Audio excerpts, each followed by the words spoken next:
right, onto the offensive line.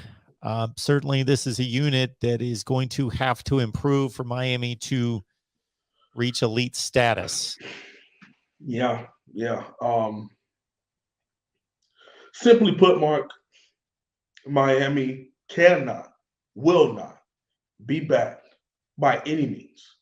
Cannot and will not win an ACC championship if these five starters and if this group does not take a step. All that hype, all the talk, it goes right out the window. We can't block people. It's just that simple. Um, we have a quarterback who's thought of as one of the better quarterbacks. He can easily become someone who is not that damn good if we do not figure out stuff on the offensive line.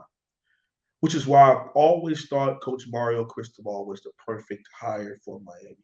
Now I've talked about this for 3 years now. Now it's a thing. It's here now. But offensive line has always been a recent problem for us since 2013-ish. Offensive line has been very mediocre and in some years very bad.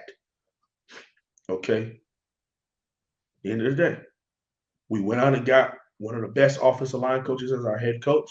Now the position coach, Coach Alex Mirabal, is also one of the best on offensive line. So, Mark, guess what position I ain't got to worry about no more? Offensive line. It's going to be fixed. At the end of the day, you got two of the best coaches that are going to be taking this head on and they're going to take it personal. Alex Mirabal at 5'6" was a Columbus Letterman player at center. So that should tell you how much of a great, determined person he was to be a starter in high school at 5'6". Although it was at center, he put in some effort. And we all know what Coach Mario Cristobal was, a national championship, two-time national championship winning right tackle. So they are going to take it that personally. Now, let's get into the people who are there. At left tackle, a fringe first-round conversation player. And Mark, it depends on who you're talking to. Some people don't think Zion is anywhere near. Some people think he's a top 10 lock. Now, I've studied the NFL draft for years. It was the first thing I fell in love with before I fell in love with college football was evaluating these people who are coming out of college and projecting them to the National Football League. Okay, and offensive tackle is similar to quarterback and similar to edge rusher and also similar to corner. In what way, you may ask?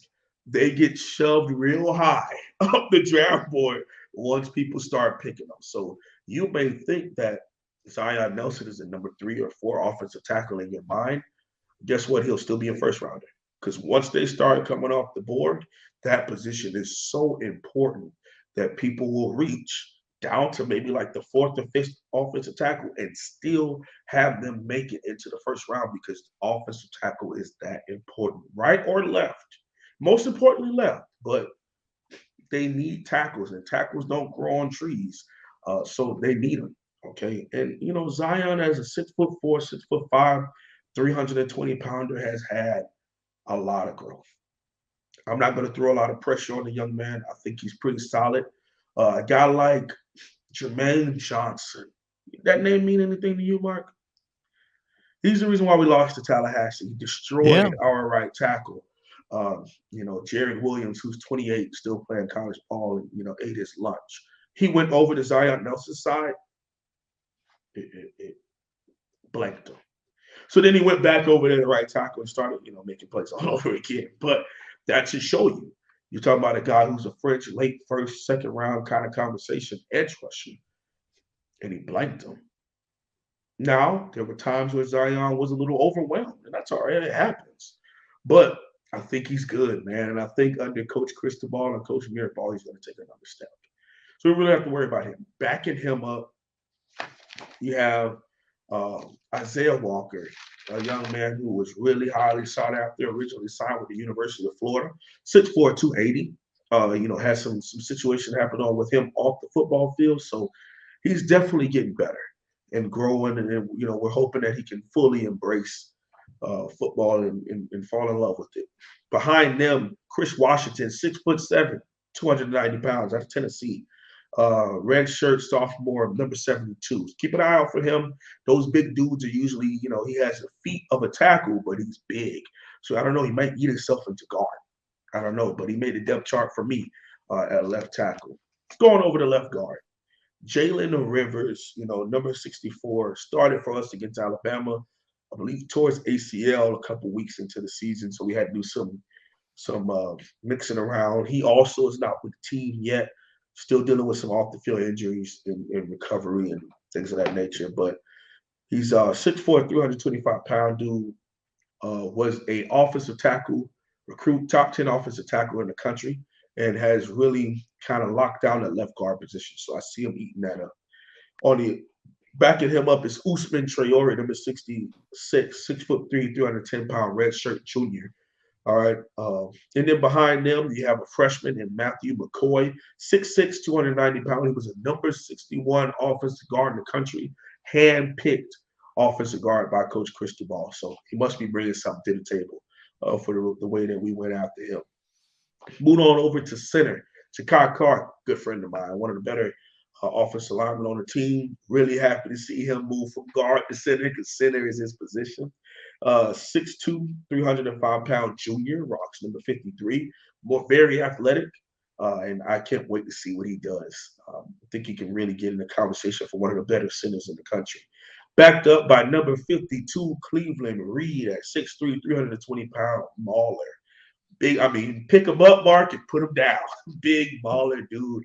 What he brings to the table, man. He's a red shirt junior, rising junior.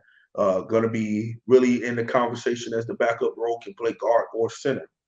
Another center is going to be Big Baby Seymour, 6'1", 320-pound red shirt freshman from Miami Central. Was a guard in high school, has moved to center. At right guard, the conversation gets a little different. I would start to thin it out a little bit. You got Justice, number 70, played sparingly, hopped in the game for DJ Scaife, who was getting destroyed by Will Anderson in the Alabama game. So he's going in the conversation at right guard, 6'3", 325, red shirt senior. He's backed up by Logan Sakapalu, 6'3", 340-pound transfer from Oregon, who just set the Miami record at a squat of 740 pounds. Yeah. And he didn't even look like he was trying hard. Picks the rock up, serious face, oops, puts it down, walks away. The whole place is going crazy, and he's just like, yeah. So that's the dude you may not want to be on the other end of him coming down on you. But he stands at 6'3", 340. You also have Inez Cooper. Listen to these measurements, Mark. 6'5", 350-pound, the number 51 guard in the country. It's a big dude. That is a big dude. And the beautiful thing is we've had situations with guys like that in the past, and I really hope that we're able to develop them, get them in that nutrition, get them to read. And his body's not bad. Like, it's not a really sloppy 6'6", 350, but even better, we get him down to that 330 range. I think it would be even better for him. Last but not least, let's move on to right tackle. This conversation is a little, like I said, it's a weird thing. I have DJ Scaife starting at right tackle. Some people think that Justice, number 70, will go to right tackle and Scaife goes to guard. I don't know. I've always been very eerie of Scaife because at 6'3", 306 pounds, where do I really play you? I think he's a little light in the ass to be inside at guard, but I don't necessarily know if he has the strength to kind of anchor down sometimes against the bull rush at tackle. But who cares what I think? But, he's listed as a tackle right now. Number 51, DJ Scaife. Injuries have really riddled this next player, who I think could really be in conversation to start at right tackle easily. Number 74, John Campbell, at 6'5", 315. Young man that's played a lot for us, whether at left tackle, left guard, right guard, but he's had a couple injuries, and this past offseason tore his ACL. So really dealing with that, and he's not with the team right now either. He's coming off injury and dealing with that. Okay, and last but not least, Michael Mcglockler, 6'8", 310-pound red shirt freshman offensive tackle. There's not a lot of people I get too excited about, but Michael Mcglockler, Just remember the name. I think he's gonna be like Taylor Lewan. That dude is big time. Mark, 2 years ago when he signed with Miami, he was 6'8", 240. 240. He was he was a tight end prospect. And within his first couple of months in Miami, he got up to 280. Now, after a full redshirt year, he's 310. And the beautiful part is, Mark, we haven't had to throw him out there.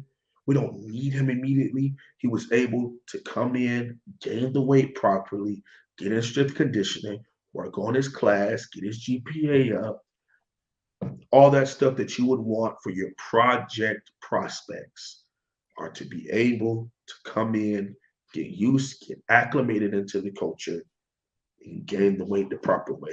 Not throw them out there at 18 years old and try to have them block, All-American SEC DNs from Florida like we did with Zion Nelson. But it's worked out for him. Thank God for that. But the beautiful part is I think we have some depth and we're able to let these young men grow. Yeah, that's what the big programs do. They don't need to rush players in when they're not ready. They get to develop. Somebody just sent me a text and said, "Do you ever take a breath or you just run your mouth?" Like, whoa. Sheesh. The way we like it. Good God, man. Hey, get no complaints some from people me. Don't like to acknowledge the haters. I don't even call them a hater. It's just, hey, that's their opinion. And everyone has one. It's all right.